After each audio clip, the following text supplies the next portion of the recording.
turashaka turebe Samweli, umuhamagaro wa Samweli n'imbaraga ze. Hari impamvu yabyo. Umuhamagaro wa Samweli n'imbaraga ze yarafite. Iyo dusomye Yeremiya 15 umurongo wa mbere, tugeze ku murongo wa gatatu, mwumve ikimana ivuga.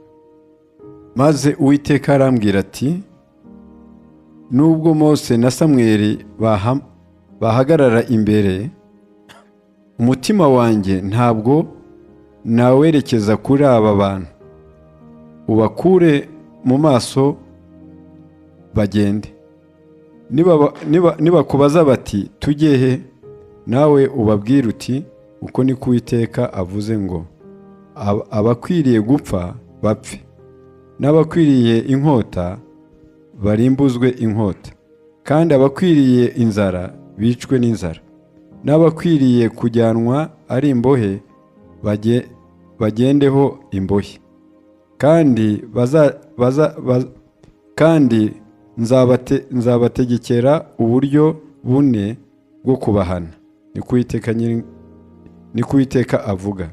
Inkota yo kwica, imbwa zo kubatanyagura, ibisiga byo mu kirere n'inyamaswa zo mu ishyamba,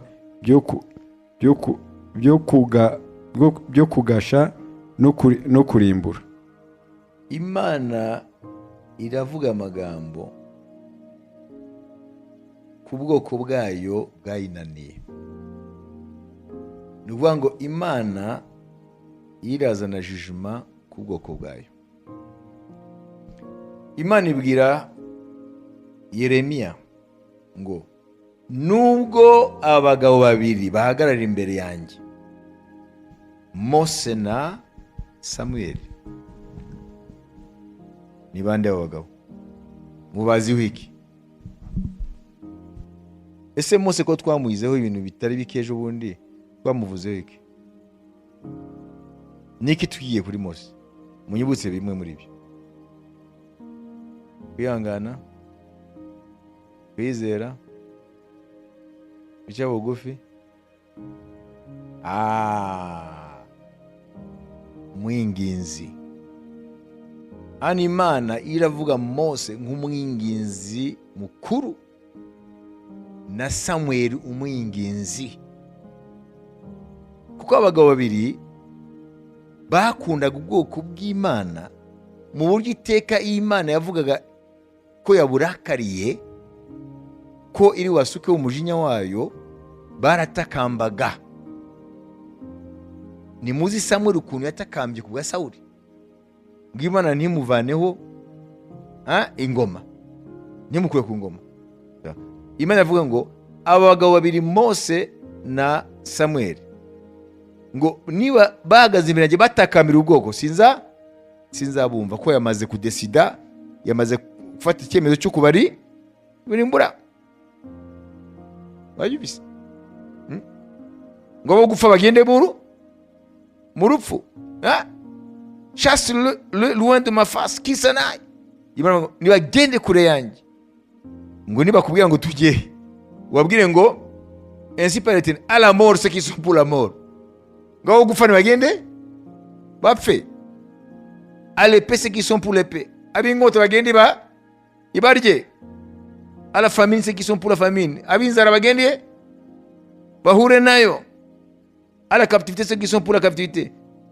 Ab'imbohe babajyana imbohe. Murabyumva?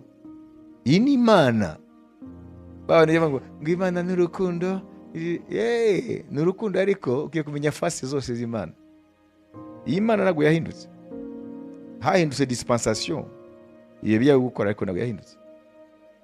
Hano ntabwo dushaka kujya mu byerekeye ibi bihano. Turashaka kuvuga aba bagabo kuko Imana yabavuze kandi barapfuye. Turi mu gihe cya Yeremiya. Imana iravuga Mose, wabayeho kera mbere ya Yeremiya. Iravuga Samweli, wabayeho kera mbere ya Yeremiya. Kubera iki?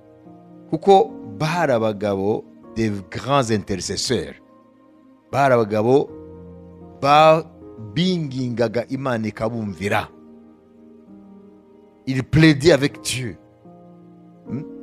Baringingaga. Kandi Imana amasengesho yabo yarayemeraga. Imana yumviye Mose. Abisirayeli bakomeza kubaho igihe runaka ntibarimbura ukanya. Kandi yaramaze gufata umujinya waramaze kongezwa. Wayubise. Samuel yinginze Imana kenshi yingingira Isirayeli, yingingira uriya Sawuli. Niyo mpamvu Imana yabafashe urugero kandi batakiriho. Batakiriho muri isi kwa. None amasengesho yacu ashobora kwemerwa n'Imana gute nk'ay'abagabo? Wenda nubwo atakwemera nk'ay'abagabo ntibura yemerwe mu rwego runaka. Twe kumenya abagabo impamvu Imana yabavuze. Amen. Barabakiranutsi, bakundaga Imana kuruta ibindi byose. Imana bayifashe nk'Imana, ntabwo bayifashe nk'uko abantu bayifata uyu munsi, abitwa ko ngo bayisenga. Uyu munsi rero Mose twaramwize, nubwo tutamwize ngo tubirangize ko ni birebire, ariko nibura aricyo tuzi kuri Mose. None uyu Samuel rero dushaka gufata mu mwanya muto kugira ngo twumve ibye. Amen. Umuhamagaro wa Samuel n'imbaraga yarafite. Haleluya. Samuel yavukiye i Rama muri Isirayeli. Amen. Nusoma Samuel wa mbere igice cya mbere uraza kubona, ni nko kubibuza, murabizi Elikana ntimumuzi se na Ana. Samuel yabyawe na Elikana na Ana. Cyo gusa mu murongo wa mbere igice cya mbere nabindi. Hariho umugabo w'Iramatanayo Sarayimu mu gihugu cy'imisozi ya Efurayimu witwaga Elukana mwene Yerohamu mwene Elihu mwene Tuhu mwene Safi umwe Efurayimu. Yaratuye Irama. Irama ni ahantu ho mu misozi. Rama, amen. Rama, pronunciation twabati Rama, amen. Birasobanura ngo heights cyangwa hauteur, ahantu hirenge,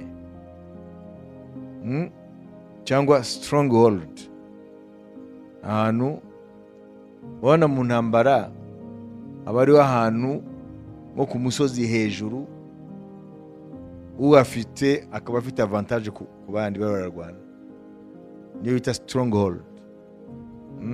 Nk'utununga, ariya niho bakunda kubaka ingoro z'Imana zawo abo bantu. Stronghold nuko ari strong.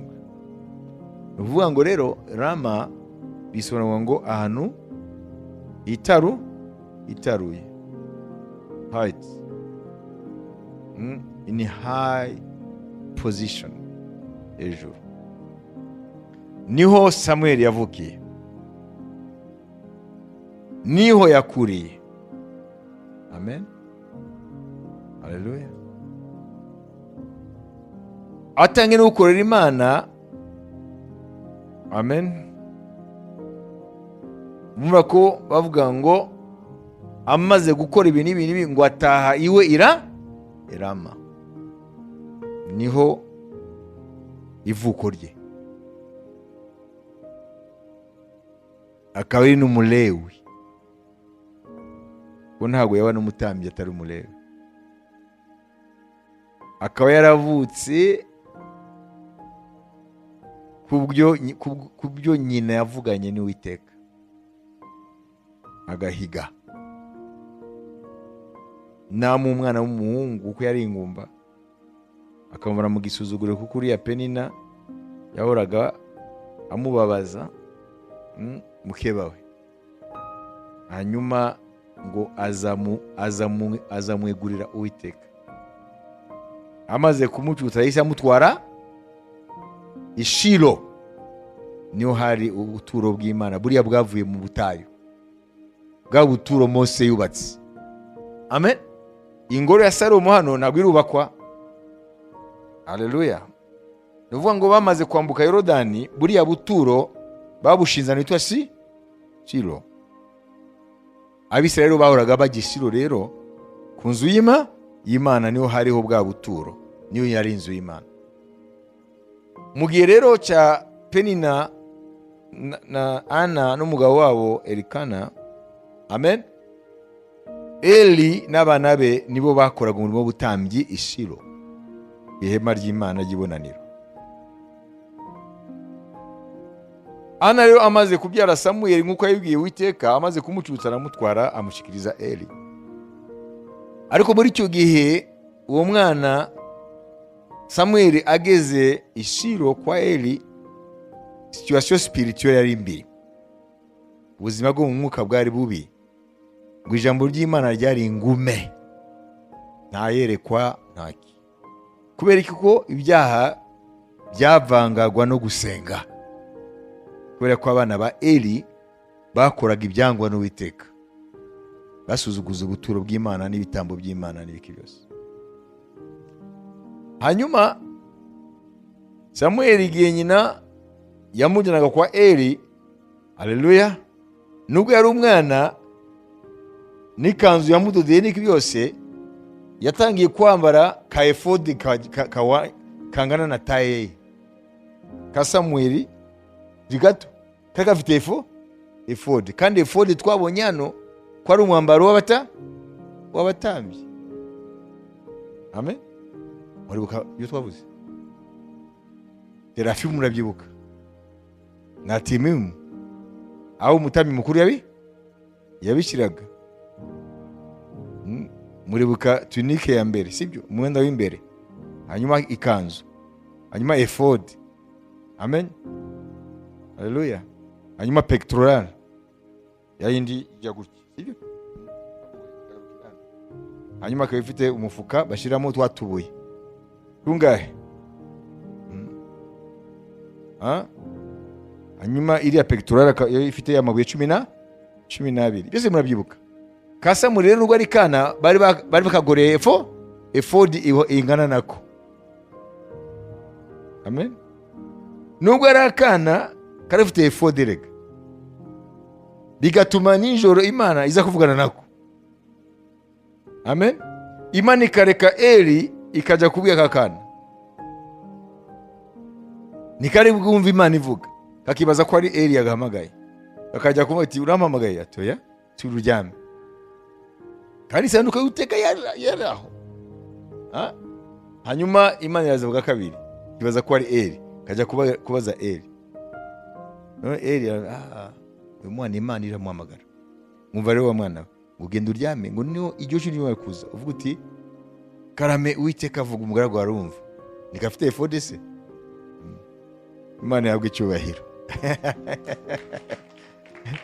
Amen. Imana izuga gatatu karavuga yuko Eli yakabwiye. Imana ntiyavuga ngo nakana, irakabwira jijuma, ibihano biri bugwe ku rugo rwa inzu ya Eli kubera ibyaha by'abana be. Amen. Kandi rakana karagenda, Eli arakabaza ngo yakubwiye iki, kabanza guceceka, ati mbwira, karamubwira da. Aho ni wo ga mbere kinjiye muri ministeri prophétique,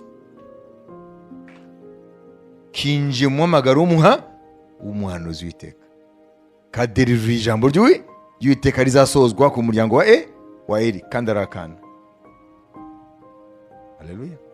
Uhereye aho rero kagwiza autorité iva ku Mana, kagwiza ubutware, ijambo ryako ritangira kubahwa muri Isirayeli, ukavuga ibintu bikaba, Imana ikakabwira ibintu bikaba.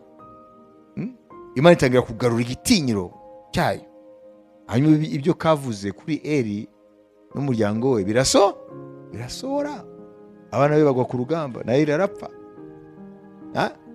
n'umukaza nawe mwibyara amaze kubyara nawe arapfa. Mbere yo gupfa arahanura, uyu mwana azitwa Ikabod, la gloire est partie, ubwiza bwaragiye.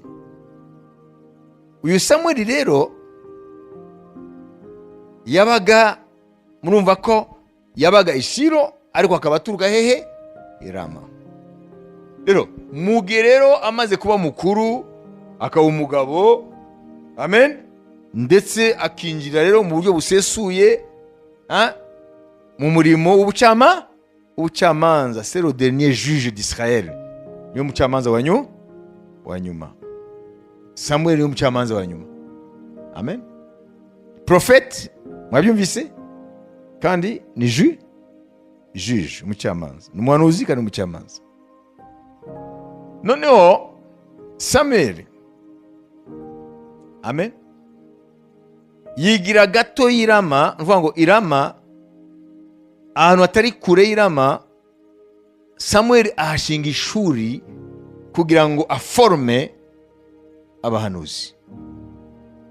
Ishuri rya mbere ry'abahanuzi ni Samuel warishinze. Kuye mpamvu babitaga ngo babitaga abana b'abahanuzi. C'était en fait l'école des prophètes.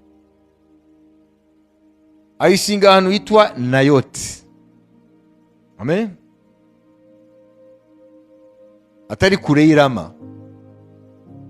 Nayoti ni ukuvuga iki? Rama mwumvise, ahantu hirengeye, height, sur la hauteur.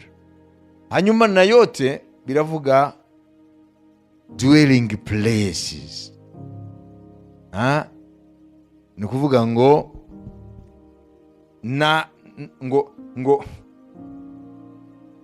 n'ahantu hatuwe mu ituze, des demeures tranquilles, kuvuga ngo n'ahantu abantu batura hari ituze. Nayo turi kuvuga ngo aharangwa n'ituze, ahatuwe mu buryo tuze, des habitations tranquilles, niko bivuga Nayoti. Aho niyo Samuel yashinze ishuri rye. Noneho atangira n'abanyeshuri be. Rero muzirikane ko ntabwo ari abantu bose baje muri iryo shuri kuko Uwiteka azi imitima y'abantu. Bari abantu koko Umwuka Wera ahamiriza. Kuko Samuel ntabwo yajya kwemvesisa n'imirimo myinshi yari afite mu bantu badafite icyo bazamara mu bwami bw'Imana. Amen, haleluya. None turibaza mwebwe nanjye, d'abord Samuel kuko yashinze iryo shuri y'abahanuzi. Icya kabiri, amen, kuko yarishinze Nayoti kandi ikaba atari kure ya Rama. Ntago mwibuka igihe Dawidi yahungaga Sawuli ashaka kumwica, hanyuma agahungira ngo i Rama kwa Samweli, akamuyiganira ibyo byose ahunze ukuntu Sawuli ashaka kumwica. Yamara kumuyiganira ibyo, bagahita bavana na Samweli Rama bajya Nayoti. Iyo tuza kumenya impamvu, amen. Mubanze murotene ibyo bintu biri, amen. Samweli aturuka i Rama. Rama havuga ahantu hirengeye kandi ni ahantu h'imisozi koko, amen. Ni ahantu strategique mu gihe cy'intambara. Noneho agatangira ministère prophétique ye, akayishinga he Nayoti. Kandi Nayoti avuga iki? Ahantu hituze. Yose bifite icyo bivuga. Imana ishimwe, amen. Nashaka mbohereze mufate iminota 5 umwe wese asengera umutima we. Imwami wowe urondora imitima y'abantu ukamenya icyo igambira. Niba umutima wanjye ari mubi uwunkize, umu umutima wishimira. Wowe ushobora kutabimenya ukaba ufite umutima mubi imbere y'Imana, sibyo? ntunabimenye, ntacyo uzageraho rero umana. Fata iminota dusengera imitima yacu. Ti wowe urondera imitima ukamenya ikigambira. Umutima wanjye nimba ari mubi uwunkize. Ko turashaka iri shuri rizavemo, amen, abantu basenga Imana amasengesho yabo akanyeganyiza ibintu.